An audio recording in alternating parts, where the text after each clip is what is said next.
Hello students, आज इस video में हम करने जा रहे हैं एक्सरसाइज 5.1 कंटिन्यूटी एंड डिफरेंशिएबिलिटी के क्वेश्चन नंबर 24, 25 एंड 26। तो क्वेश्चन नंबर 24 है determine the if f defined by f x x square sine 1 upon में x if x is not equal to zero and zero if x is equal to zero is a continuous function. तो ये हमारे को ये बताना है कि F x की जब दो वैल्यू दे रखी हैं कि जब वो एक्स के बराबर नहीं है तो एक्स स्क्वायर साइन 1 अपॉन में x होता है और x के इक्वल टू ज़ीरो होता है तो ज़ीरो है। तो ये कंटिन्यूस फंक्शन है, ये हमारे को बताना है। तो इसको पता करने के लिए हम जो है k को जो है कोई ऐसा रियल नंबर ले लेते हैं। तो let k be any real number. तो क्वेश्चन के हिसाब से यहाँ पर हम देख रहे हैं कि दो कंडीशन हमारे को मिल रही है, एक जब x ज़ीरो के इक्वल नहीं है और दूसरा जब x ज़ीरो के इक्वल है। तो ये यहाँ दो कंडीशन हैं, उनको हम जो है क्योंकि अब हम x की जगह k यूज़ कर रहे हैं तो k is not equal to zero और k is equal to zero, ये दो कंडीशन हमारे को जो है मिलेंगी। तो पहला केस बना जब k is not equal to zero और दूसरा होगा जब k is equal to zero. तो हम पहले केस में इस तरह से लेंगे जब k is not equal to zero होगा। तो k not equal to zero का मतलब है कि कोई सा भी नंबर हो सकता है एक्सेप्ट ज़ीरो, यानी कि नेगेटिव भी हो सकता है और पॉजिटिव भी हो सकता है, लेकिन ज़ीरो नहीं होगा, बस ये ध्यान रखना है। तो यहाँ हम देख रहे हैं कि हमने जो कि एक नंबर जनरल नंबर लिया है और यहाँ पहले वाले इसमें आएगा क्योंकि k ज़ीरो के इक्वल नहीं है तो हम एक्स स्क्वायर साइन 1 अपॉन में एक्स को यूज़ करेंगे। तो एफ के जो होगा वो k स्क्वायर साइन 1 अपॉन में k होगा। हमने k यहाँ इसलिए यूज़ किया है कि k की कोई पर्टिकुलर वैल्यू नहीं है। अब हम इसका फंक्शन एफ एक्स का लिमिट लगाते हैं, x tends to k। General limit ही लगेगी क्योंकि यहाँ कोई क्रिटिकल पॉइंट हमारे पास है नहीं जिसकी लेफ्ट हैंड और राइट हैंड लिमिट ली जा सके, क्योंकि left hand limit right hand limit वहाँ लेते हैं जहाँ लेने पर लेफ्ट हैंड लिमिट या राइट हैंड लिमिट लेने पर कंडीशन चेंज होती है। यहाँ क्योंकि कंडीशन चेंज नहीं होगी, इस एफ एक्स हमेशा एक्स स्क्वायर साइन 1 अपॉन में एक्स ही रहेगा, इसलिए जनरल लिमिट लेते हैं।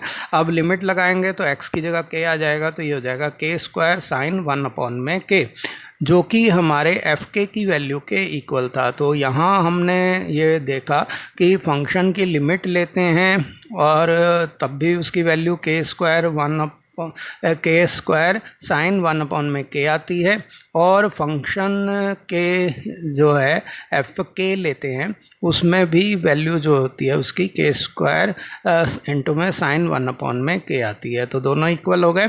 तो इससे ये पता लगा कि जब भी फंक्शन जो है x is equal to zero के अलावा किसी और नंबर पे होगा, यानी कि नॉट इक्वल टू ज़ीरो होगा, तो फंक्शन कंटिन्यूस फंक्शन होगा।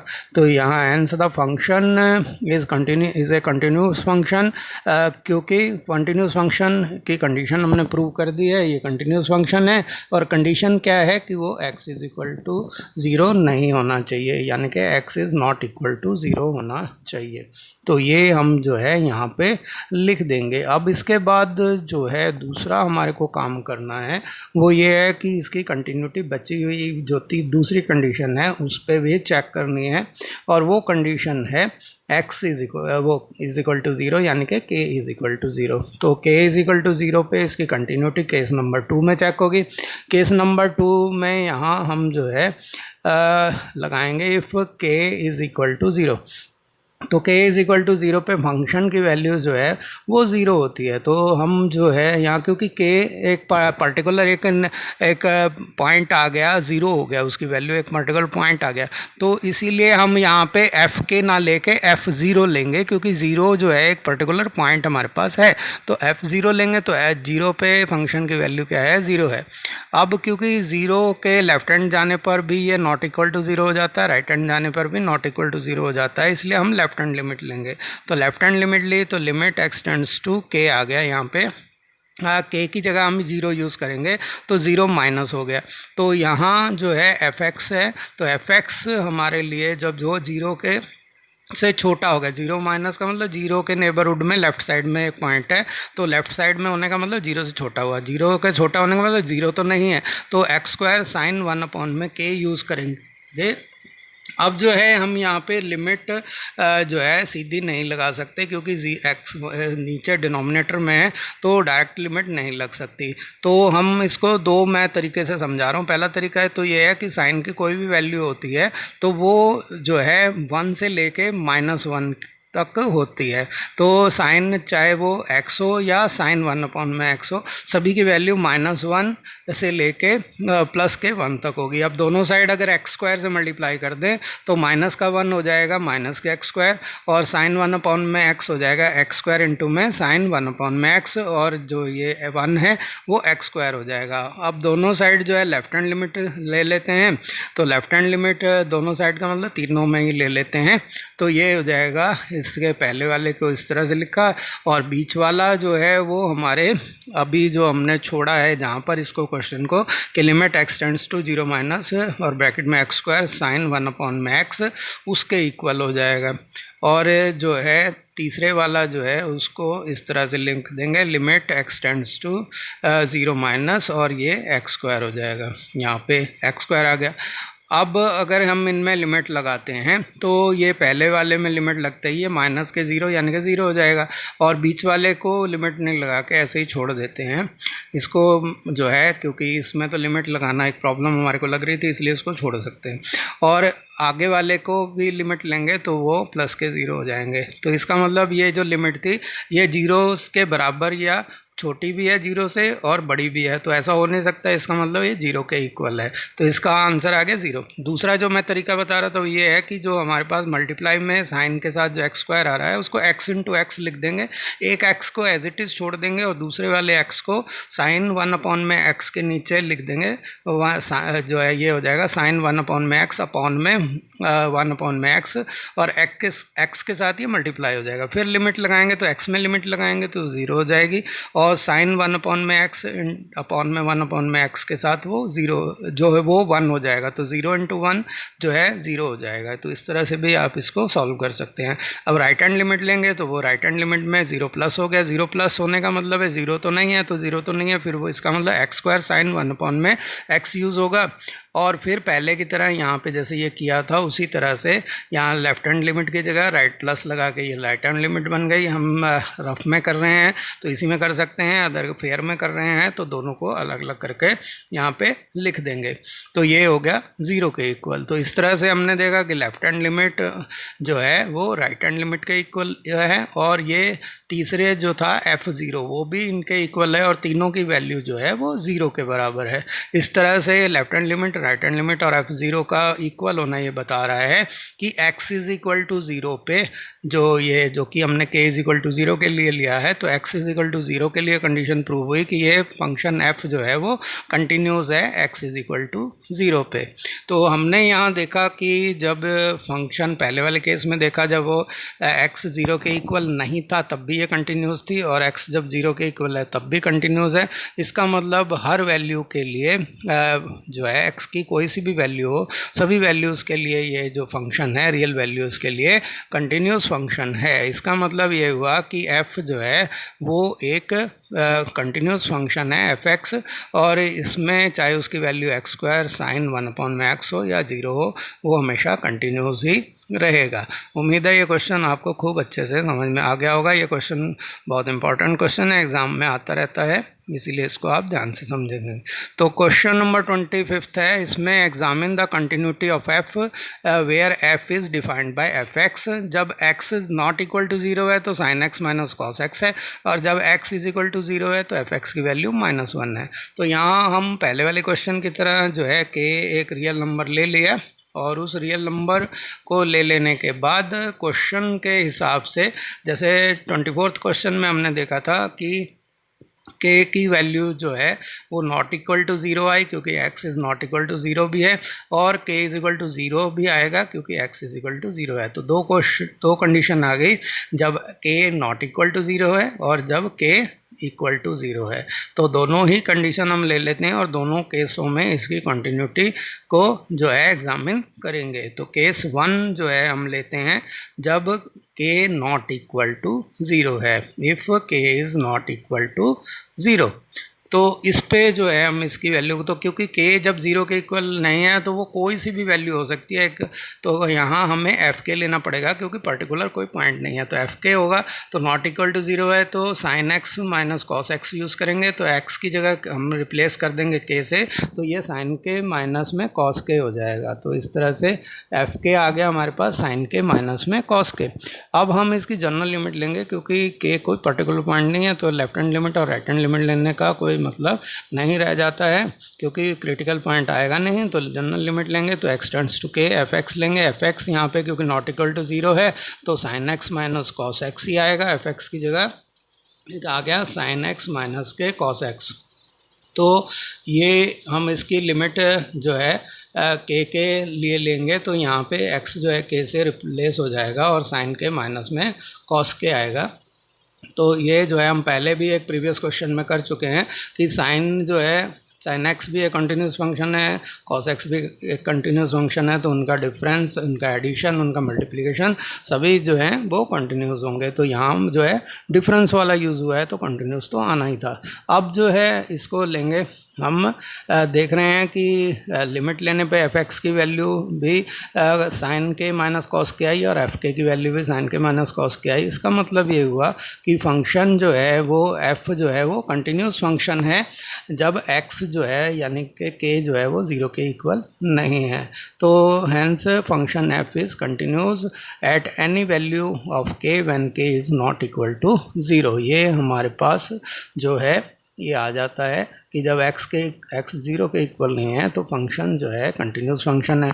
अब अगर k 0 हो यानी कि x 0 हो तो क्या वहाँ भी ये कंटिन्यूस होगा, इसको भी एग्जामिन करना है। तो केस 2 लेते हैं। केस 2 में हम लेंगे if k is equal to 0, तो ये कंडीशन लेंगे। अब k इज़ इक्वल टू 0 लेते हैं तो यहाँ ये देखते हैं कि k इज़ इक्वल टू 0 लेंगे तो इसके लेफ्ट हैंड में भी जाएंगे तो नॉट इक्वल टू 0 हो जाएगा, राइट हैंड जाएंगे तो भी 0 नॉट इक्वल टू 0 हो जाएगा। इसका मतलब इसकी LHL और RHL दोनों लेनी है। और क्योंकि k एक पर्टिकुलर पॉइंट 0 एक पर्टिकुलर पॉइंट है तो f0 लेंगे और f0 की वैल्यू -1 आएगी क्योंकि x इज़ इक्वल टू 0 पे वैल्यू फंक्शन की -1 है।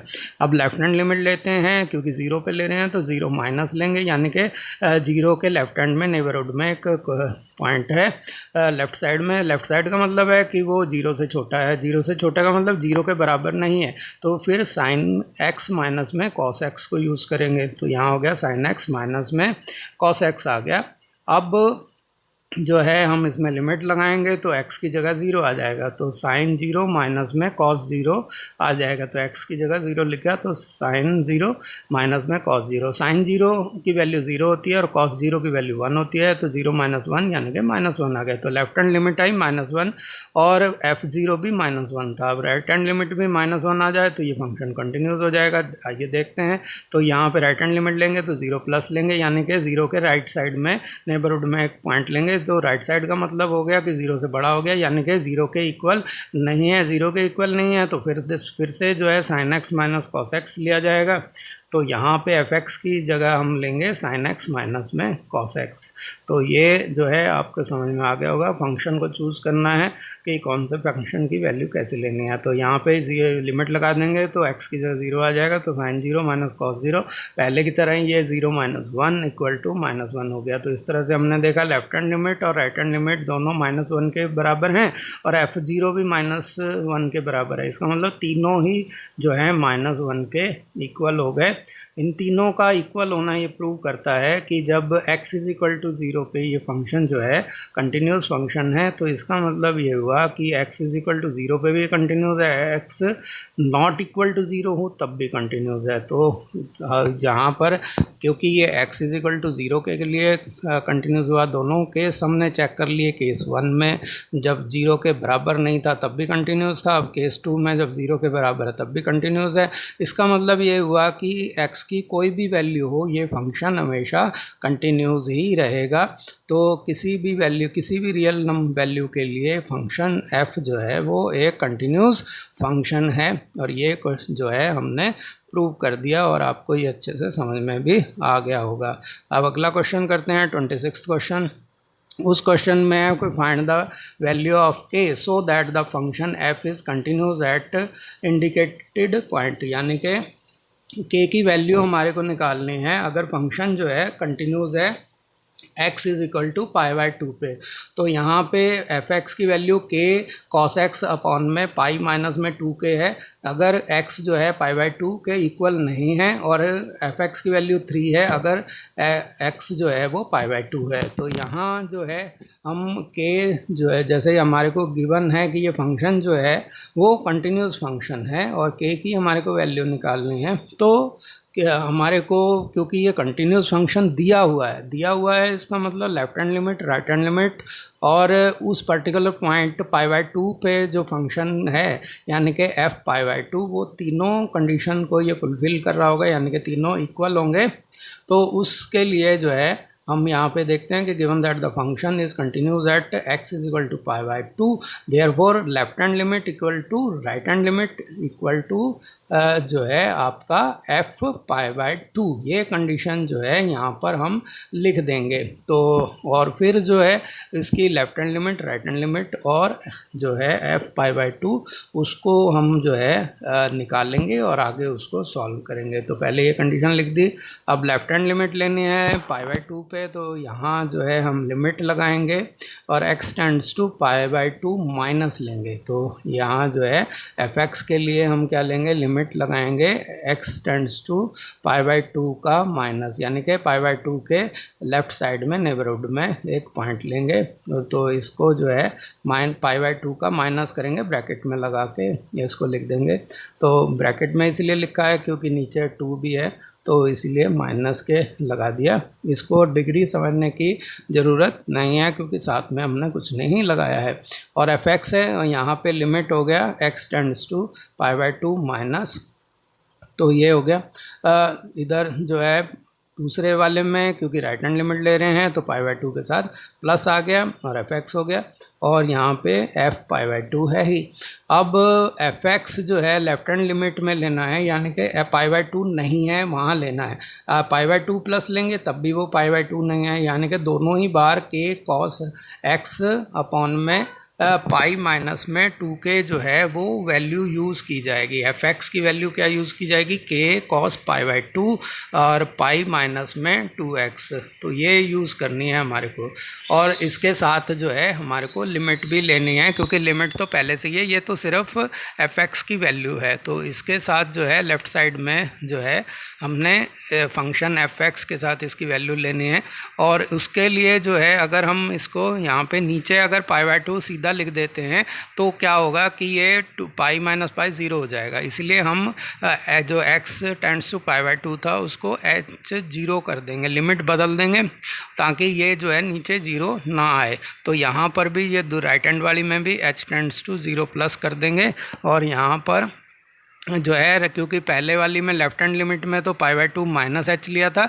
यहाँ जो है pi by two plus H लेंगे क्योंकि राइट हैंड लिमिट है तो प्लस एच है यानी क्योंकि राइट साइड में है तो प्लस होगा लेफ्ट हैंड का मतलब है सब्ट्रैक्ट होगा। तो इस तरह से ये यहाँ पे cos pi by two plus h जो है हमने लिया। तो यहाँ पे पाई बाई टू प्लस एच करना है माइनस के एच नहीं लिखने हैं। तो ये हो गया पाई बाई टू और यहाँ पे प्लस के एच और इधर भी पाई बाई टू प्लस के एच हो गए।